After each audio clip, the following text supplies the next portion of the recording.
So today, our second speaker of ExpoLab blockchain speaker series is John Wolpert, and he has a sort of a stellar career. Has been in the enterprise world and entrepreneurship for the last 30 years. Currently, he's one of the senior executive at ConsenSys, and previously he actually was the co-founder member of IBM blockchain, and in particular Hyperledger, the open sourcing effort of Hyperledger Fabric itself. It's a great pleasure to have John with us today, and so without further ado, please take it away. Well, thanks. It's great to be virtually at Davis.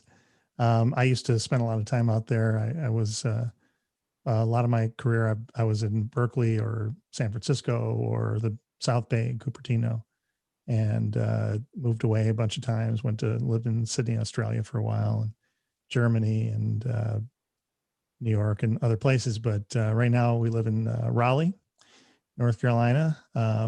I was at IBM in California and San Francisco, living in Berkeley, when I got the call from my favorite old boss, Jerry Cuomo, who was one of the founders of IBM Blockchain. And he said, "Hey, there's this blockchain thing out there here." He actually said, "Hey, Lewis, it's Clark." And I said, "What do you want?"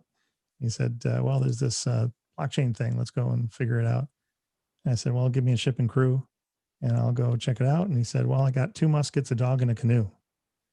And I said, "Okay." And so we started investigating blockchain, and we got lucky. I mean, it just blew up from there. The CEO started calling about it, and sooner before we knew it, we weren't off on the trail to nowhere. We were, founding pioneer cities and stuff, and that led to IBM blockchain and Hyperledger Fabric, and that's where the story got interesting from there. So I'm going to be talking about the journey from what we thought blockchain was about in 2015 in business. Now, of course, blockchain is older than that, and in fact, the basics of blockchain technology are quite old, as I'm sure all of you know. There's a cat out that David Chaum, who will tell you he invented it back in the 90s and 80s, and he's kind of partly right with DigiCash. Mo, do you remember DigiCash? Yeah, I've heard of it. Actually, so the other interesting thing you pointed out, so I was at IBM TJ Watson from 2012 to 2016. And so in the beginning, there was a lot of AI hype, but I guess just before I was departing IBM, and as you said, 2015, it really became the blockchain and Hyperledger and Yorktown Heights. That was one of the, I would say, #1 topic in 2015. And yeah, your old boss was my old boss, right? Yes. And who's now the CEO? Yes, yes, Arvind Krishna. Krishna came. So initially was John Kelly. John Kelly was when I started was John Kelly, and then Arvind came. And well, when I left, Arvind was still the VP and the head of research. Do you remember who preceded John Kelly?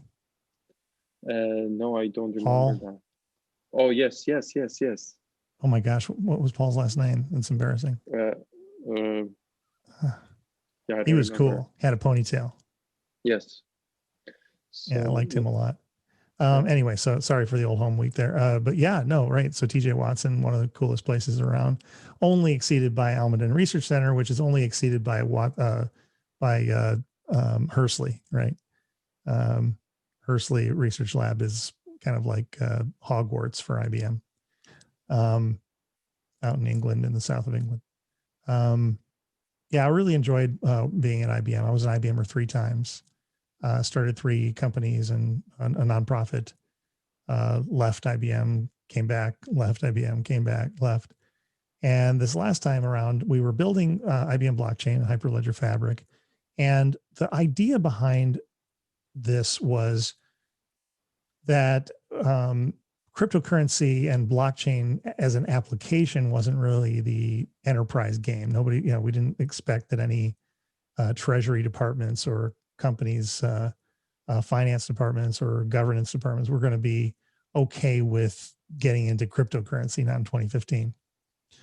And so we saw the advantages from as distributed systems people. We saw the advantages in the approach, the basics, the primitives of blockchain, the infrastructure behind Bitcoin. And so we ran around saying blockchain's not Bitcoin, but and people and executives and big companies would start repeating that. And suddenly it was safe to talk about blockchain at least. And then we said, oh, well, why don't we make a blockchain that it doesn't require mining or crypto? And it isn't really about cryptocurrency. It's more about data. And then we proceeded to spend a whole bunch of money building what I would call really an overly complicated database that has some real problems with compartmentalization. So my own baby, I guess I'm calling ugly here, that in that Hyperledger Fabric and the other private blockchains, enterprise blockchains, are really shared databases. And there's nothing wrong with that. I like a shared database. I like Git. Git is a good data, a good way of having shared data. But these are also, it turns out, interestingly problematic.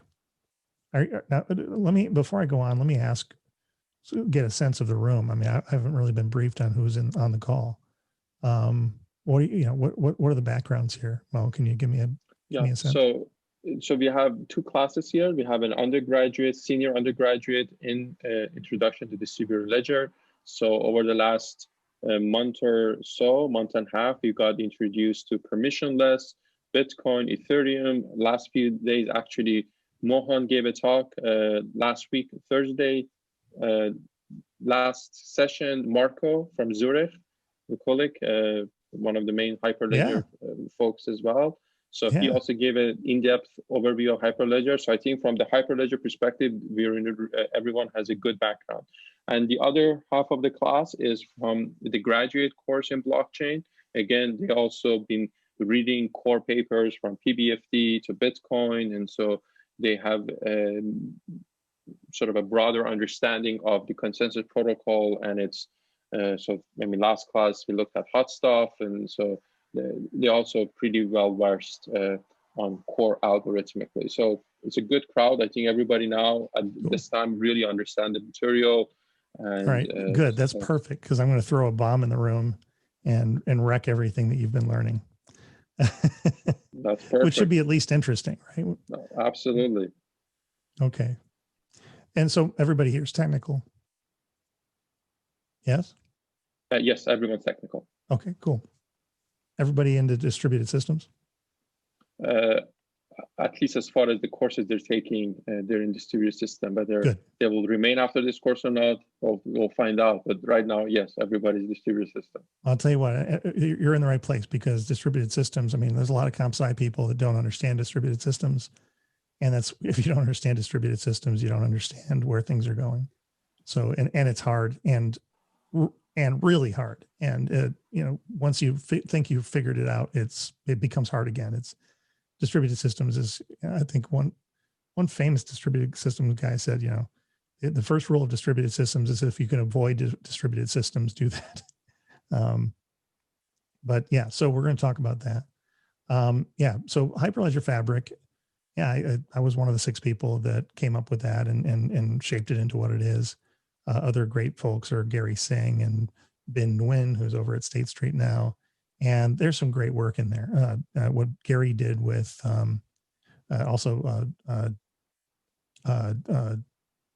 with Yellen and some other folks who are really just, and of course, Jerry Cuomo and others. And it sounds like you were talking to the crypto team over in Zurich, which is a great cryptography team. So there was great work, but the whole time we were building Fabric, Mark Andreessen, the famous guy who built Mosaic and now is a VC, was laughing at us for building private blockchains. And I used to get a little nervous about that. I'm like, well, he's smarter than I am. So what am I missing here? And I used to call this Andreessen's revenge. And what I meant by that was, his point was that if you're not doing public, quote unquote, permissionless blockchain, then you really are just building databases and you should just use databases. It turns out he was right. You can use a distributed database. You can use Cloudant is a good one, because any kind of Cassandra variant. And if you want to prevent people from tampering with it, or want to be sure that somebody is not has not changed the history, that the accepted history in that ledger or in that database, state hash it periodically and publish the hashes to the New York Times classified section. You've got proof of non-tampering. Or if you want to go another step down, if you want to build something like IBM famously built under my watch, built two important things. One of the guys who used to work for me runs this now. The Trade Lens project. Did I tell you about the Trade Lens project with Maersk and No, I'm not bills of familiar with lading that. and that sort of thing? I'm not familiar with that. Yeah, and then Food Trust, the Walmart thing. I bet they brought that up. Yeah, food trust. Definitely actually even covered the food trust. Yeah. So there's a guy with my last name, Bob Wolpert. Oh, the nice lens, is guy. that for diamond? Is that the diamond stuff? No, that's Everledger, and that was Leanne. Oh, okay. Yeah. So, and that's a whole different bag of tricks. But yeah, really, the motive in the early days of Hyperledger and Fabric and private blockchain was, Walmart calls you up and says, "Would you like to be on our blockchain?" And you say, "What's a blockchain?" And they say, "Well, don't worry about that, but we're going to put you on stage in front of 30,000 people in Vegas with the CEO of IBM, and you're going to be, and blah, blah, blah. And by the way, if you want to keep doing business with us, be on our blockchain." Right. And so, okay, so of course, there's lots of companies that had to get on that Walmart blockchain. But then if you think about it, if that's the way it's going to go, you don't really need blockchain. So what we really did, and I wrote an article you might be able to read still, it's called The Value of Being Stupid about Blockchain. Blockchain kind of as a word unlocked a lot of executives' pocketbooks to go explore projects that we could have done 30 years ago, but they wouldn't fund them if you called it a database. So, and in fact, I had more than a few candid conversations with banks and other companies that said, I'm like, "Why are you using a blockchain for this?" And they're like, "Because we've been wanting to do this project forever, and the boss won't fund it unless it's called a blockchain." So there's a lot of shenanigans like that going on.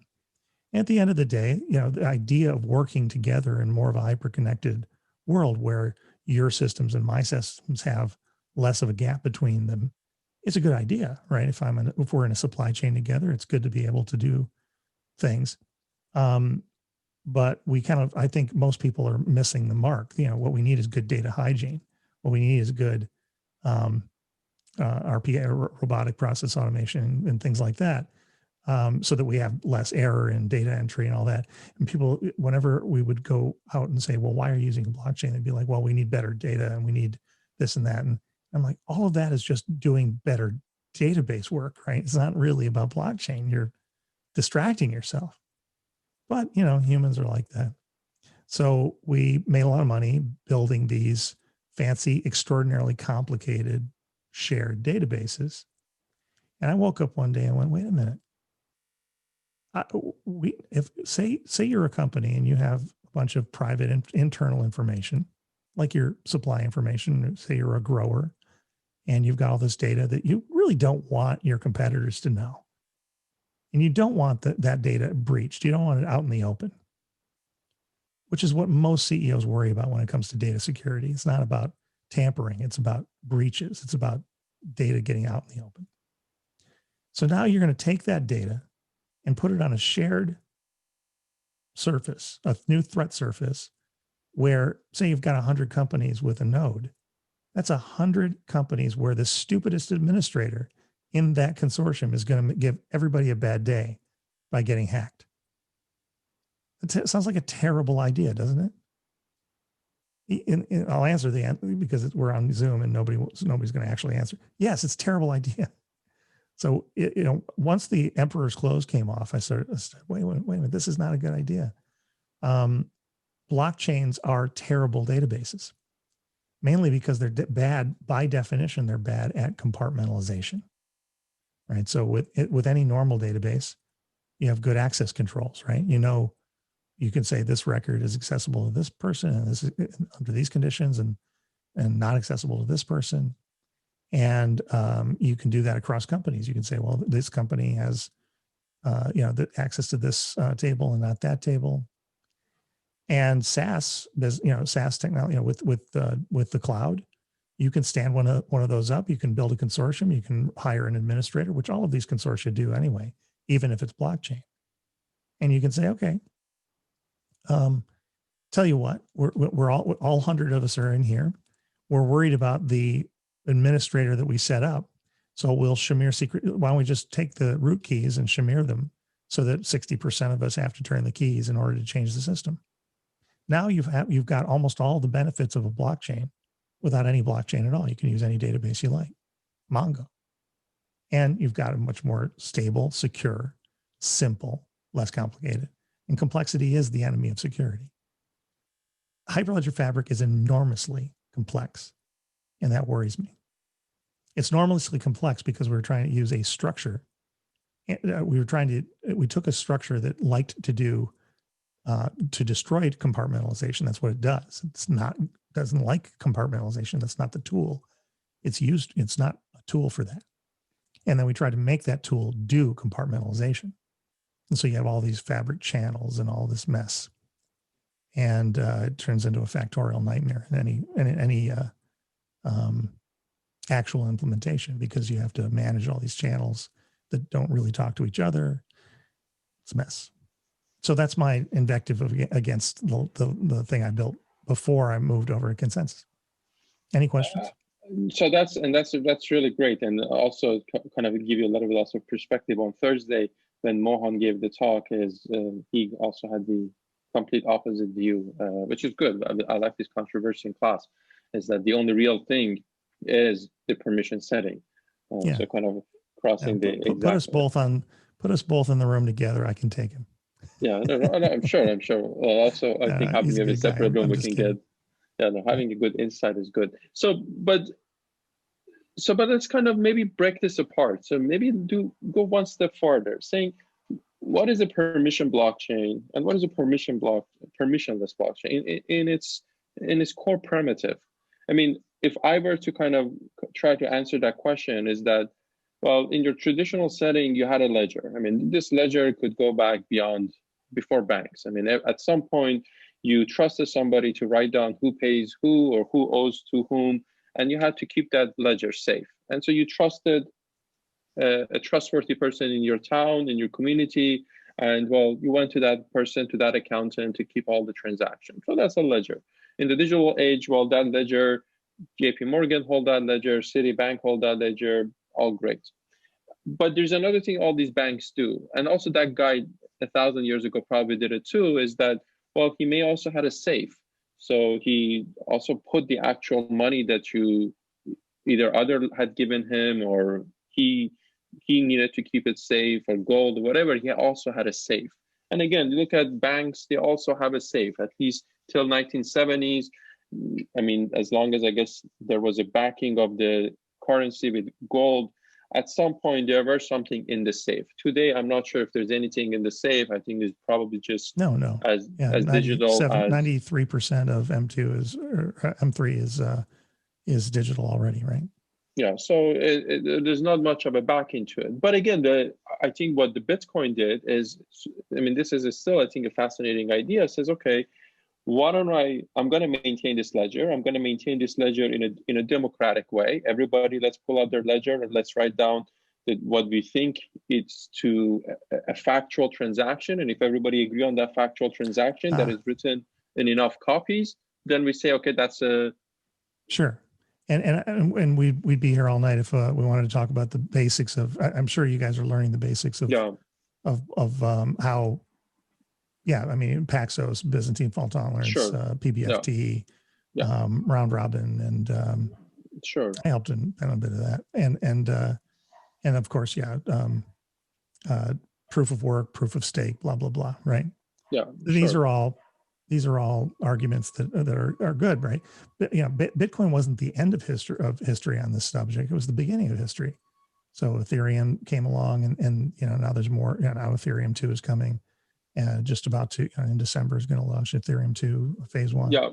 So if I kind of continue, I mean, if I just want to say two more things on that. So we have this ledger, everybody now democratically holding this ledger. But again, something exciting happened in that ledger. In that ledger, not only became our vault to put our money in, so that ledger itself embeds the money, so there's no need to have a vault separately along with the ledger.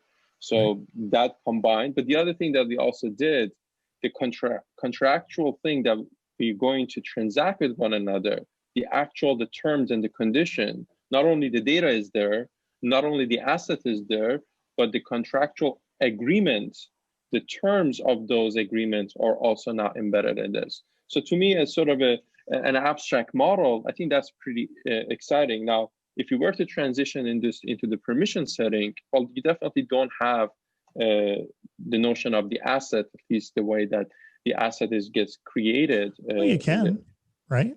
Why not, right? There's no reason you can. I mean, we do today, right? Literally a database entry in your bank is considered an asset, and that's, so it's a piece of data. It is an asset, right? Because we agree that it is. So it doesn't have to be on a blockchain to be an asset or a public. It doesn't have to. Yes, but yeah. So more than an asset, a way of generation of assets. So you need a way of controlling the flow of how money gets generated and printed, essentially, and you need to build an economy. So that you can do that on a hyperledger. You just have to get everybody to agree that it's legit. You have to get everybody agreed. Sure, you could.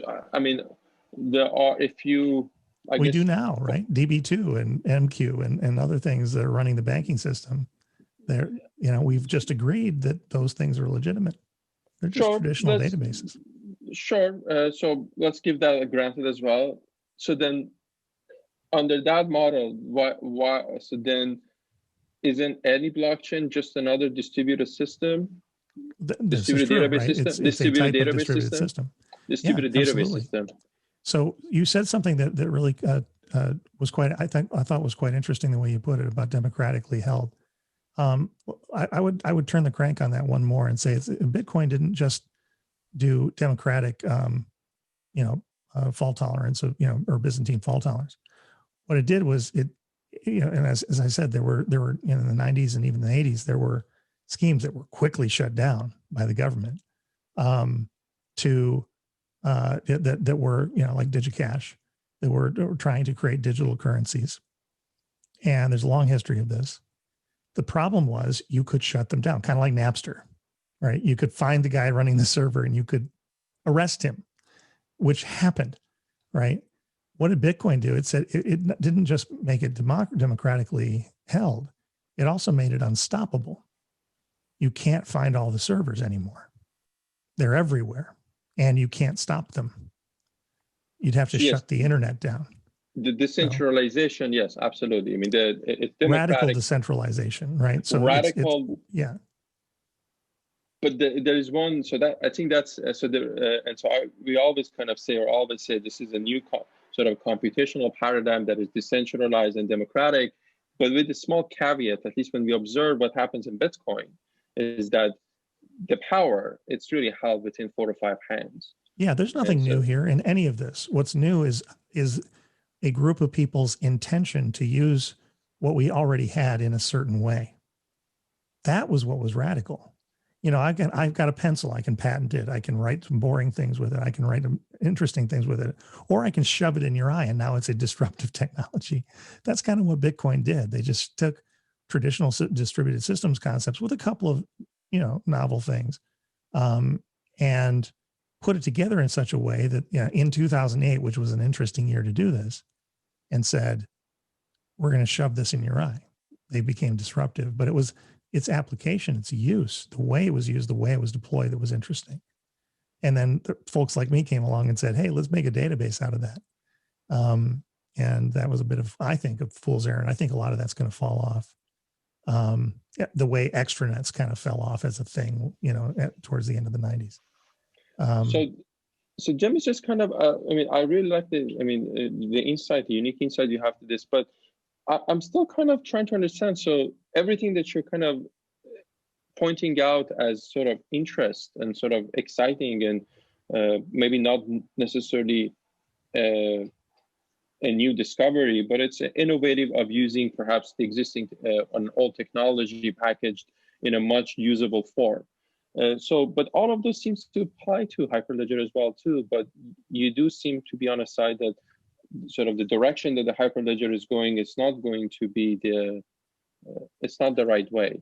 Well, DB2, so why is that? I'm saying, DB2, you can still sell DB2, you can still sell Oracle. Shared databases are a thing, and there's some value in it, but don't confuse what they are. They're shared databases.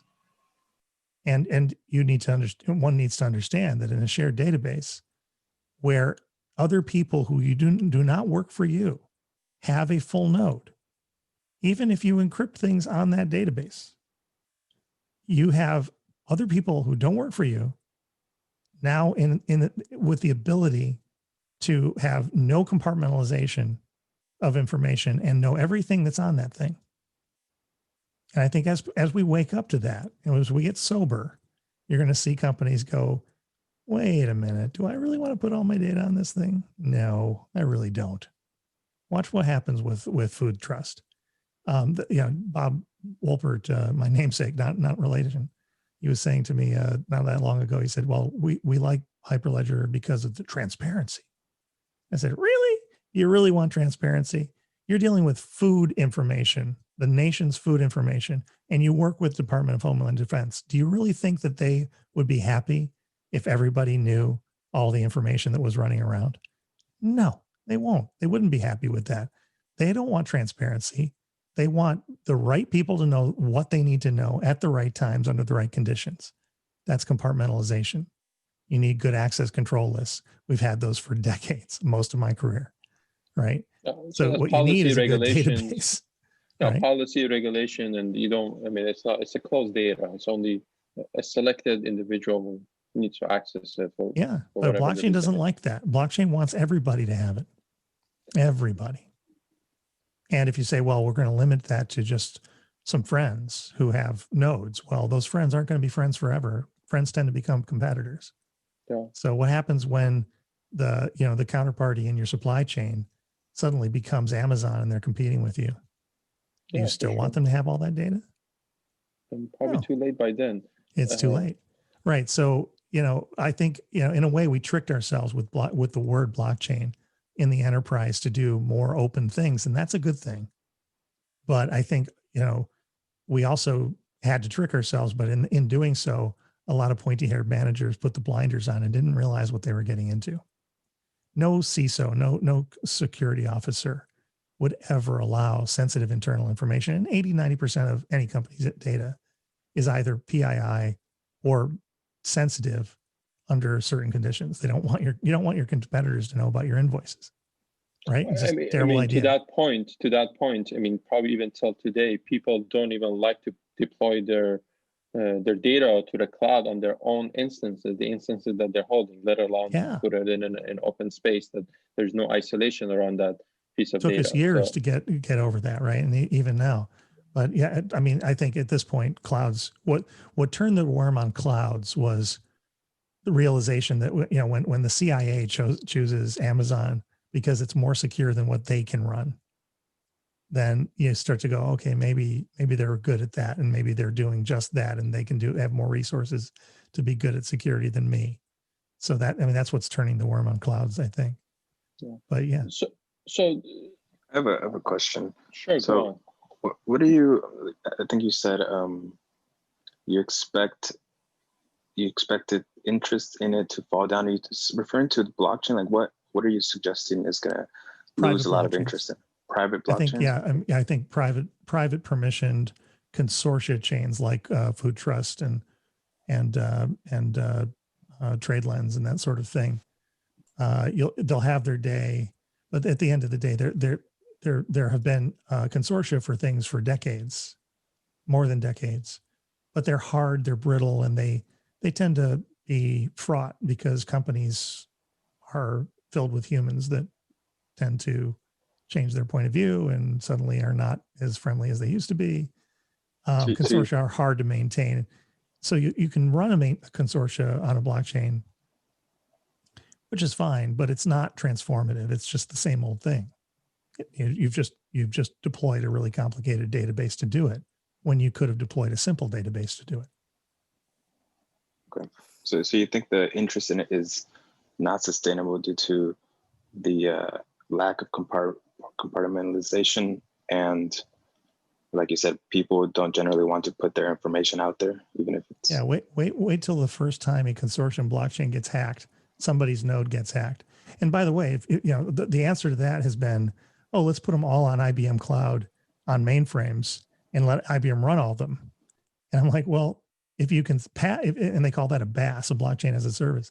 Like, if you can BaaS, you could SaaS, right? If you've got IBM running all the nodes, then all you've really achieved is IBM is charging you multiples of what they would have charged you for the same SaaS system, right? But now they can charge every peer, every node, when they could have just run it properly as a SaaS implementation. If they're running all the nodes, who cares? I was actually working with a company, and this was on Ethereum, and they were like, oh yes, this was a trade finance company, and they had a bunch of banks, and they said, yes, we have a blockchain solution. I said, really? Well, where are all your nodes?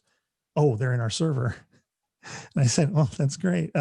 Do any of your banks want their own node? And they're like, why, yes, they do. They all do. And I said, well, what's happening with that? And they said, well, the problem is none of them want any of the other banks to have one. You see the problem? Yeah. Oops, Siri. Problem. Check it out. So, I mean, I kind of understand where you're coming from for most of the point that you're raising, and I think they're very interesting.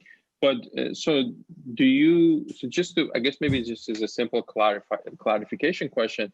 So those issues that you're raising, are they just equally applicable to permissionless, Ethereum, Bitcoin, or? Okay, so that gets us to the other side of the, glad you asked that question. That gets us to the other side of what I've been calling the Emperor's Clothes problem. Public blockchains have a different problem.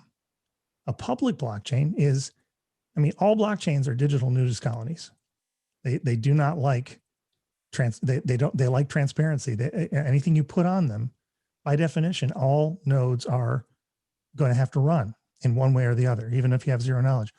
I mean, Zcash is probably the closest thing to truly opaque, because basically that ledger is just saying somebody gave something to somebody, somebody gave something to somebody. It's just sameness forever, right?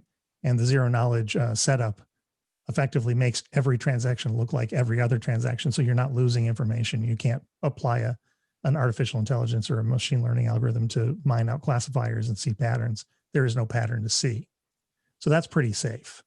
But in Ethereum, you know, you could do all sorts of morphological analysis on different kinds of smart contracts and different kinds of activities, even Poisson distributions, and you're leaking metadata or trace data or information that you may not want to leak to other people. Like, I could, if I had a really good AI, I could be mining patterns and go, I'm not going to buy into that market right now because there's too much action on it. I can tell that I don't know what the activity is, but I know that there's more than there was yesterday. So you can set up these kinds of games. You're leaking information you might not want to leak. When we were working with the DTCC, which is, you know, pretty important in the U.S. stock system, you know, on Fabric, you know, they made us effectively turn it into a pretzel to try to make it so that nobody except them had the actual data, because that's how stock exchanges work. You're not supposed to have everybody get all the data. You can do all this front running. So, and which is partly why Fabric is so complicated, because, you know, we're making us use a blockchain pattern for something that was simply better served with a database. A public blockchain is a digital nudist colony on a public beach. I mean, at least a private blockchain is a nudist colony on a private beach, right? You know, at least but in a public blockchain, you know, everybody sees everything all the time, and anybody can get access to the ledger and all the events, and you can start mining that for all sorts of patterns. So, do I really want to run any kind of what kind of transaction would I want to run on that as an enterprise? None. Okay, so that sounds pretty bleak, right? Blockchain's dumb in both directions, right? I've set up a horrible scenario. Everybody's depressed. Okay, so here's here's my best lesson for the night. A bunch of years ago, I used to work for a company, and we had a saying that I think has changed my life, and that is, but the but. Say, but it won't work, but it would if.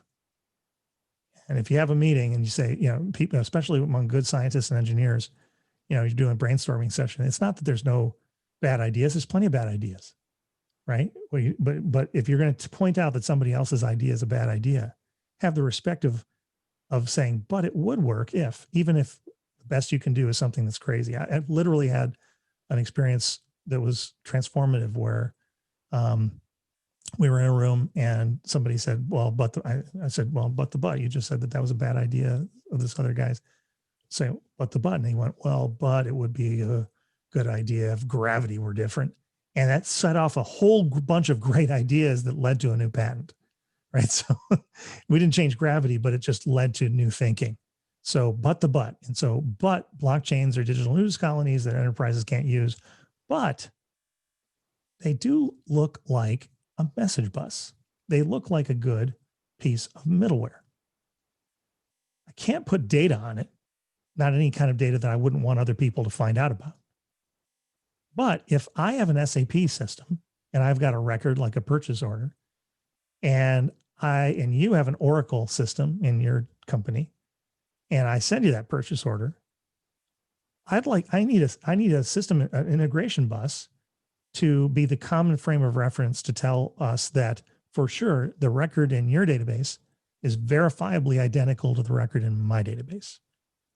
And that we don't have repudiation, that you can't say that you didn't get the memo, and I can't say that that PO has an extra zero in it that you owe me. Right? We know that we verifiably have exactly the same information, and what we really want is a machine that is as supremely resistant to tampering and locking you out and getting controlled by a group of people that could do that to you as possible. And that is a public blockchain, really just two of them, Bitcoin and Ethereum. You want supremely distributed large networks that aren't getting to a vanishing point of probability for getting tampered with.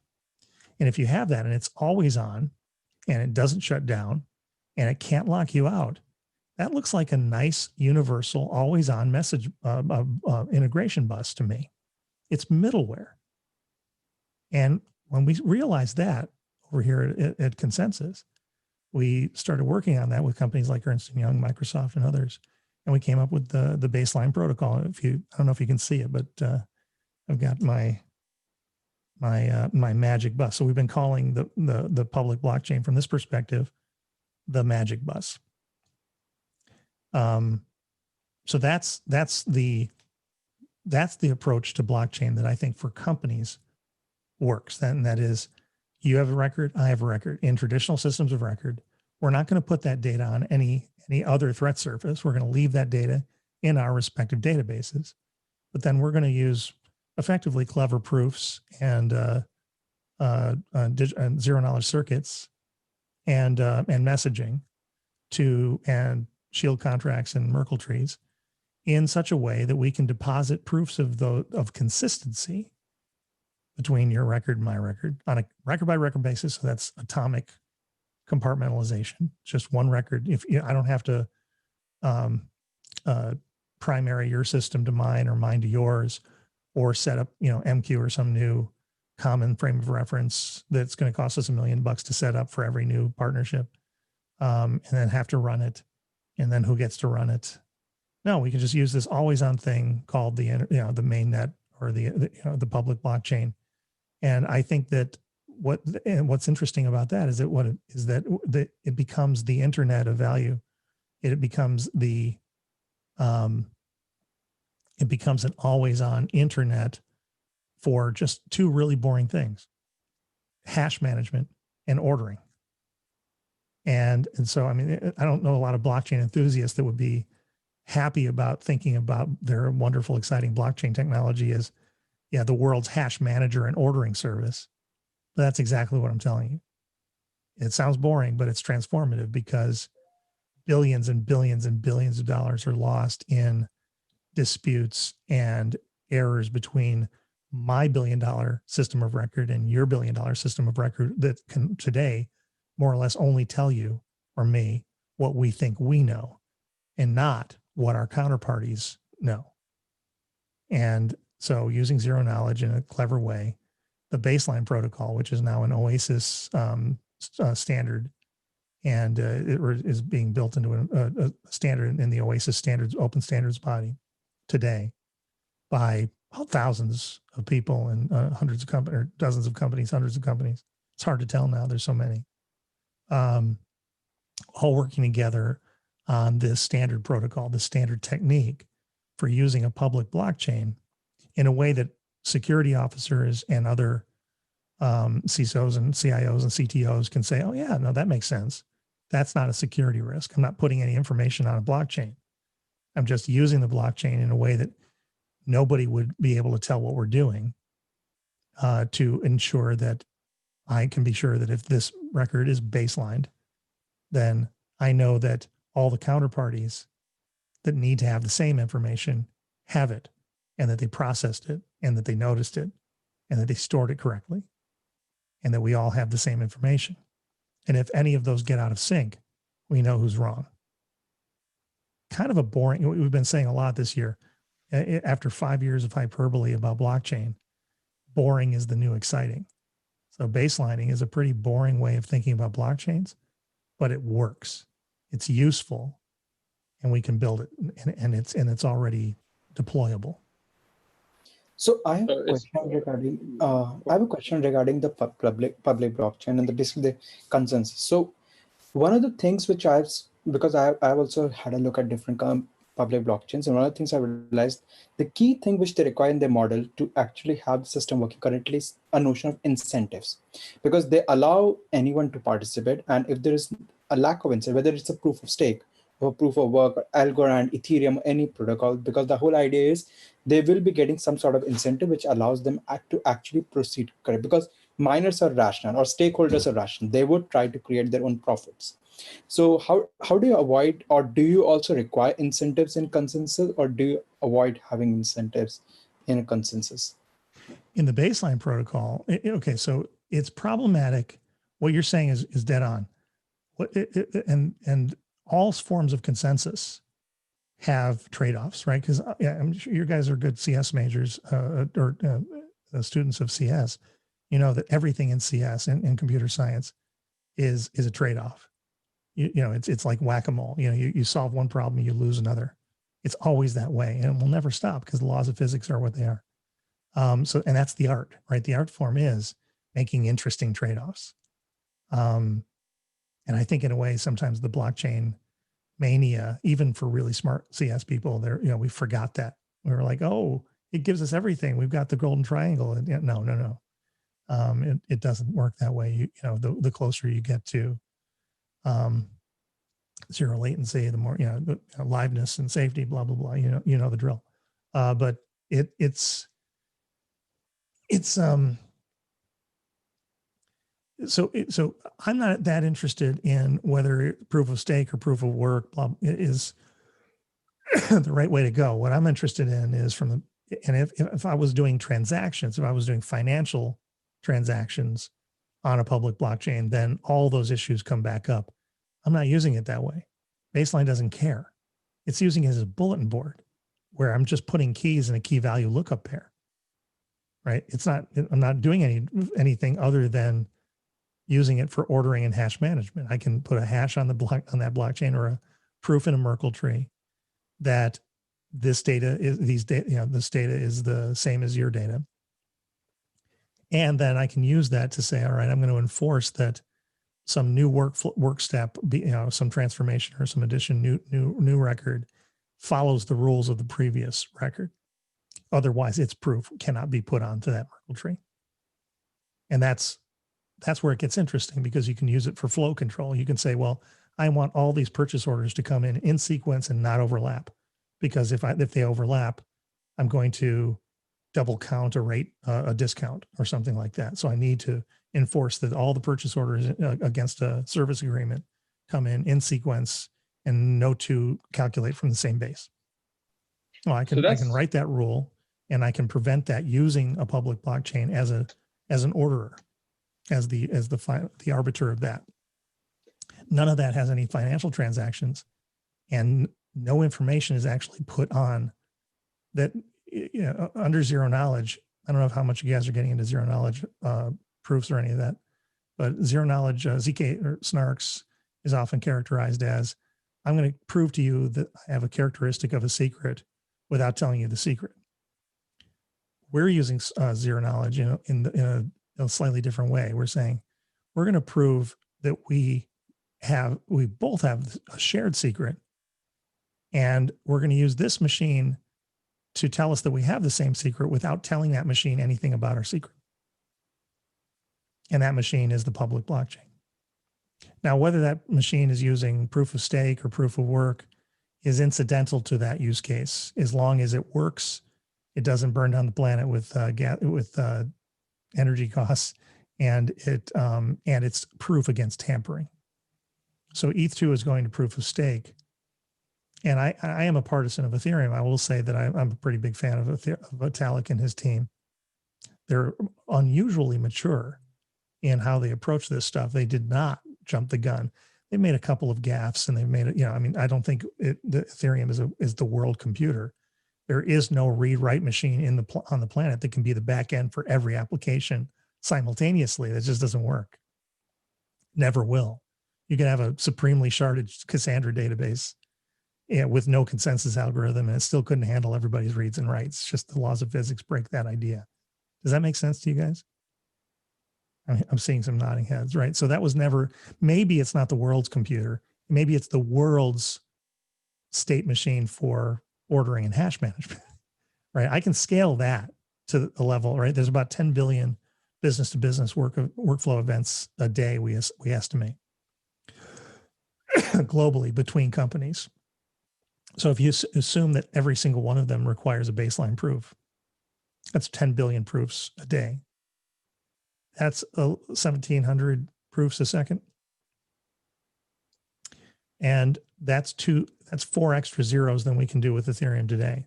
I can get 2 of those zeros in batching, and ETH2 will give me the other 2 zeros in the efficiency of the next iteration of Ethereum. And now I can handle all the transactions in the world for that. But I'm not using it as a backend. I'm not using it as the database behind my Twitch game. It will never be good for that, right? And also you have noisy neighbor problems, right? Which was proven very handily by CryptoKitties. Nobody wants that to happen. Nobody wants CryptoKitties to down their enterprise system by gumming up the network, right? But if you're just using it as a second order backend to your actual backend, you've got your traditional database, and you're just trying to make sure that some of the records in that database are verifiably consistent with some of the records at this other guy's database. I can do that. So, that's a really interesting view, essentially building a global clock and the signature. So every tick of the global clock. This before that machine. Never talk about timing, right? Or locking, right? But yeah. So a global clock with every tick of the clock has a signature associated, and that signature is signature that has been exchanged for the transaction that they are going for. So I think that, BFT protocols or ConsenSys protocol, they are, as you said, they're nothing but an ordering service. And they do bring that order in a decentralized way. That's the purpose. So yeah, if you could, and by the way, if you could, like EOS and others, they have sort of modified BFT algorithms. We had PBFT, and there's been some pretty good work around that. Also, again, Gary Singh, if you ever can have him on the show or on your, he's really good. He's done some really interesting work with, just how MVC work or with non-determinism. I think he ought to get the Turing Award. He's really smart. Yeah. We've done a lot of work around the PBFT. So, based on the BFT type of protocol, so we have concurrent, we have sharded, and we're kind of right now peaking around 1.4 million transactions per second with resilient DB. But right, and then you scale it up by pseudo randomly assigning who gets to be in any given round of the Paxos game, right? something along that line, but it's guarded against all the potential Byzantine and also plus the recovery. But the general idea of concurrent, yes, exactly, that's the idea, but with a sophisticated recovery to be able to recover it if something goes wrong. But but the other view of this is that essentially you go keep your old traditional databases, and we can sort of think of them as off-chain. Everybody hold their data. There is just this unchained database or this on-chain blockchain that it simply gives an order and gives and is a repository of signatures. Yes. And the signature of these transactions or whatever that was being exchanged among these parties. And so now just looking at that entity that maintains these signatures and also gives the clock and gives the ordering service, I mean, there could be anything. I mean, it could be a permission, it could be a permissionless, it could be a consortium, it could be a decentralized Ethereum, decentralized Bitcoin, or a consortium of Hyperledger, a consortium of Libra, or ResilientDB, or for whatever that, as long as you have some trust or there is some redundancy, there is sufficient redundancy in that system that you say, okay, I can trust it given there is sufficient redundancy. And yes. the redundancy of that system, sorry, just the last thing, the redundancy of the system could be, then we come to the reward system. So what Suyash was asking is that the redundancy of the system could be an act of there is an incentive, you get a reward, you get something out of it, or the incentive of that is that as a society, we want to be able to build this consortium because we need this ordering service. We need this hash service. This is an essential. All of us need hash service. So why don't we just all put a buck in there to be able to create this hash service for the good of everyone? Absolutely. And if we could do that, that'd be terrific. I mean, so what I like about public blockchains is they sort of are running for their own reasons, you know, coins and tokens and all that crap. And so you don't have to incentivize them to exist. And so there's an article I wrote called, it's at the top of my Twitter feed. I can't remember, a common sense statement for the business mainnet. So I tend to talk about the mainnet, and we're trying to jack that word. We're writing a book for O'Reilly right now called The Mainnet. And you know, the idea here is that, you know, whether it's Ethereum or in the future something else, you know, there needs to be an internet's state service, and that I'll call that the mainnet for the, you know, the capital M mainnet for the capital I internet. And it's just a state service that orders and manages hashes, state signatures, tokens, and that's what we used to call tokens, was a hash. Pretty boring, very low level, like the internet, right? The internet doesn't do much. It passes packets around, right? Over and over and over again. It's stateless and it scales. It's lovely. We all like it, but it doesn't do much. And that's why it can be so much to so many, because it doesn't do much. The more you do, the fewer, the more limited you become in what you can, in the number of contexts that you can serve. So what I like about this is that you're saying, it doesn't do anything but that. It just orders, just manages signatures. And by doing that, you say, you know, what I think we've been doing wrong for the last 5 years is expecting too much of blockchain. We want it to be the whole thing because it's this shiny new toy. We're like, oh, let's use it for everything. No, use it for ordering and hash management, and then use databases for everything else. Don't try to make it be what it isn't. And so when you make it very little, you just use it for that, then you can use it for almost anything. By combining it with other more traditional systems. So I think that that mainnet can be, it would, if we could, if we're going to have a mainnet, it needs to have the properties that are required is that it has to be supremely good and not being taken over by anybody, and not who could prevent access or tamper with the given history.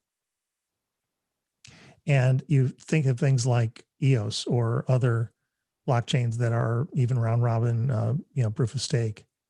They're easy to tamper with, or comparatively, and certainly you can, if a group of banks wants to set up a Hyperledger network, like banks never collude, right?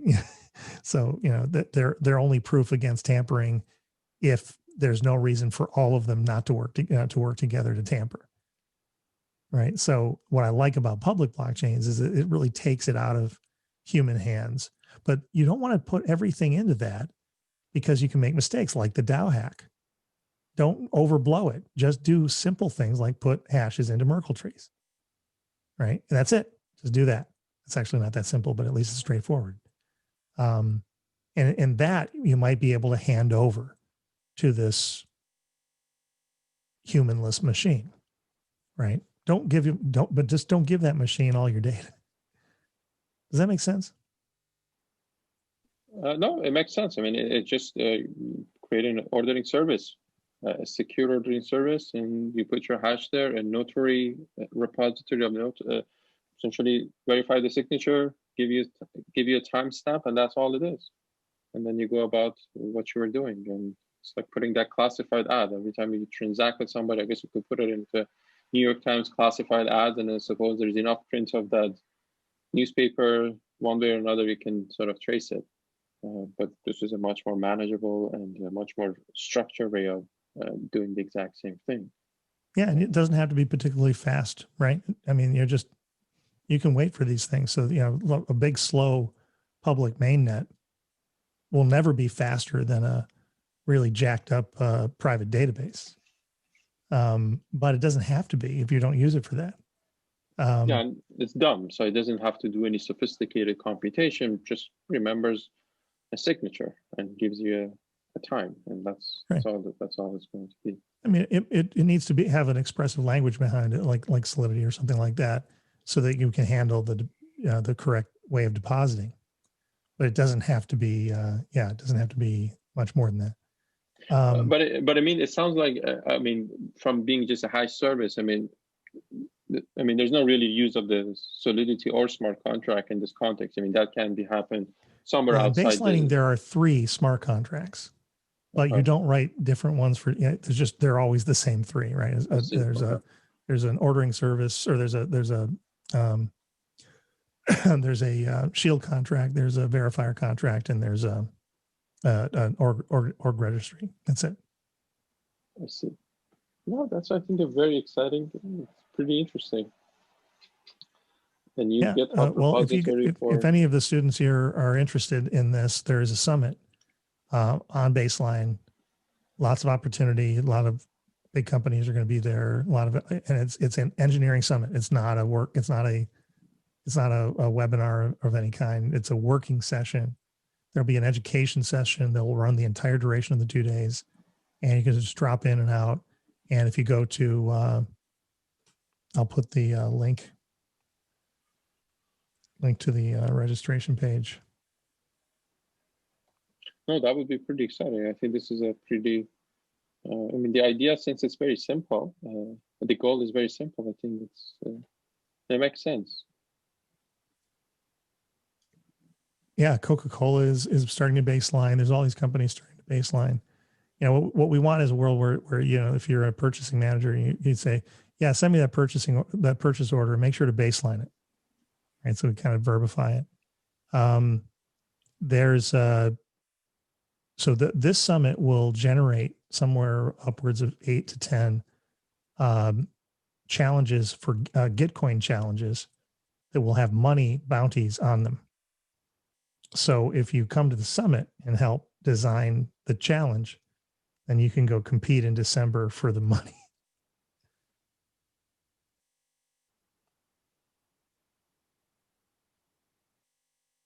Sounds pretty exciting. Definitely. I will look it up and I will remind. And it's coming up. It's in like a week or so. I just checked. Yeah, 12th and 13th. Yeah. So. And there's a bunch of tracks, and you don't have to be there for the whole time. You just kind of pop in. You'll be able to catch up. It'll be live stream, so you can go back and look at what's been said before. There's persistent documents, and people, lots of little breakout rooms so that people can really go along and go in a corner and argue with somebody about, how to do zero knowledge this or messaging that. And we're just building the next level of the roadmap for where baselining goes from here. Now, next week, we're actually going to go over by Findora, we're going to look at zero knowledge proof. So that's on our, so it's like a perfect entry today to that topic that is coming up in more depth. It's a great topic. It's starting to become, not just crazy math. It's starting to become useful as a tool. And there's a company in good friends of ours, Aztec, AZTEC, that are worth looking at. And Ernst and Young's, if you want jobs at the end of on the other side of this education, Ernst and Young is remarkably, they have a really good team, R&D team on zero knowledge. Oh, that seems pretty exciting. So any other questions from the rest of the audience? I mean, this is a pretty, so I think that's a very nice way of rethinking about the same problem. I think there's a different way of abstracting this, creating abstraction on this. And so this is definitely an interesting one. Actually, Suyash and I and one of my other students, we're writing a blockchain book, which is, I would say, one of the very first textbook on the subject, and we cover sort of traditional consensus from the ordering. I mean, ordering is the core topic, and then we get into the permission setting, Ethereum and Ethereum 2.0. And I think we definitely I think this is an interesting, I think a page or two at least to capture what we talked today as into the book and citing the work of the baseline protocol and the consensus. So I think that's definitely would be, I think that, so that's really nice. I'll share a copy with you. It should be done by next week. Looking about 250 pages. Oh, that's awesome. That's great. So, yeah, my buddy Jimmy Lentz at Duke University's graduate program of financial engineering, I think he'd love to see that book. sure, And, I absolutely share it. Yeah, Bina Ramamurthy is also a really good educator at Buffalo, and I bet she'd like it too. So yeah, definitely flick it at me. I'd love to pass it around. Absolutely, thank you so much. So any other questions? I mean, this is probably the most unique, I think, talk that we had and we will have this quarter. So, well, I have an advantage. I wrote all the drone, all of the propaganda BS that all the other Hyperledger guys had to tell you. So, well, no, I mean, they're just reading off of the script I wrote for them 5 years ago. I see. Well, more than just Hyperledger. I mean, we almost have representative from almost every major blockchain player. So I think about. Eamon Gunsira would be pretty interesting to have on. Have you talked to him? No, I hadn't. Yeah, that would be very. I've had about 25 representatives. I think roughly about 25 different talks, somewhere around that. Yeah, the AVA protocol is interesting. Avalanche is kind of interesting. I mean, I worry about a few things about it, but it's interesting. We have folks from Algorand. They're going to be talking week after Avalanche. Yeah, that was on our agenda, but we just simply kind of we just got overbooked. So. Hedera is interesting educationally. I just quibble with them over the fact that they patented their work and didn't open source it. So I don't trust it, but it's interesting and academically useful to look at. No, definitely. I think a lot of interesting work has been coming out of Cornell. So, no, for sure. Well, it's a pleasure to meet all of you guys, and I hope I'm on Twitter, J Wolpert, JWOLPERT. Reach out, and if you go to baseline-protocol.org, and you'll see the Slack inviter right there. There's like 800 people now, or closing in on 800 people in that Slack active, and they're all really friendly, every sort of person, and they will answer your questions, and a lot of them can hire you. So, yeah, jump on in and be part of the community. We'd love to have you. Again, thank you so much for a wonderful discussion and insight into, both permissionless. I think it was a very nice abstraction of the whole field, I would say. And ordering and high service, I think, easy to remember. And from now on, everybody asks, what is a blockchain? And that's for everyone here. It's just an ordering service. And I think that really captures it. I used to say it's a tamper-proof linkless, but I think ordering service is even a simpler way of saying it. Right on. So, Little known fact. You know the ordering service at the center of every Fabric network right now is? It's Kafka. Yes, which is not even no longer even PBFT. Yes, It's just Kafka. Yeah, and the reason we did that was the original. You know why it's called Fabric? It's called Fabric for two reasons. One, I was calling it Fabric because I was trying to position it against being a platform. I'm like, it's not the platform, it's a fabric. And of course, we didn't do that. We wound up building a platform, but we wanted it to be. We used to say Fabric would be successful if you could build Bitcoin or Ethereum in half the time on Fabric. We wanted it to be the foundational layer of all blockchains. That was the idea. And so we called it a fabric. And Mark Parsignac, who worked for me, who had control of the repo, just named the Hyperledger Fabric repo Fabric. Didn't go through marketing, just called it Fabric, and it stuck. So the reason you know it as Fabric is because an engineer just named the repo Fabric. And true story. But cool. yeah, and so when we were building the ordering service, we said, let's build it on Kafka, because clearly nobody will ever want that, but it'll allow us to stay focused on the integration layer between a consensus algorithm and the substrate. And so we'll just use Kafka as the sort of the no-op, right?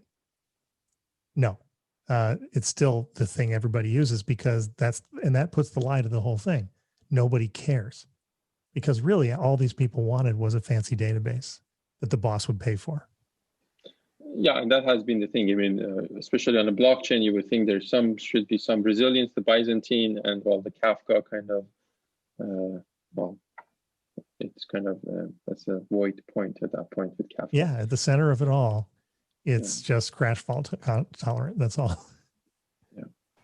And that is a problem because there are a lot of these recent papers which have come and they claim this part of the Kafka and saying that, hey, we are able to handle with replication just 3 replicas, or we are able to achieve this high performance. According to me, that is not even the right implementation to test because your system cannot handle business fault tolerance, and your system, you're claiming it can handle blockchain, but it is not blockchain. Actually, you're actually handling just crash faults. So yeah, that has been a problem which we have said a lot of time in the community, but people just don't care. That's all. Yeah, no, it's been you're exactly right, and and it was partly my fault. I was really good at getting people to say blockchain a lot, my fault. Sorry. We got a lot of hype around blockchain, and people. It's not that people are stupid. People aren't stupid. A person is not stupid. People are busy being smart about something other than what you need them to be smart about. And that's what's happening, right?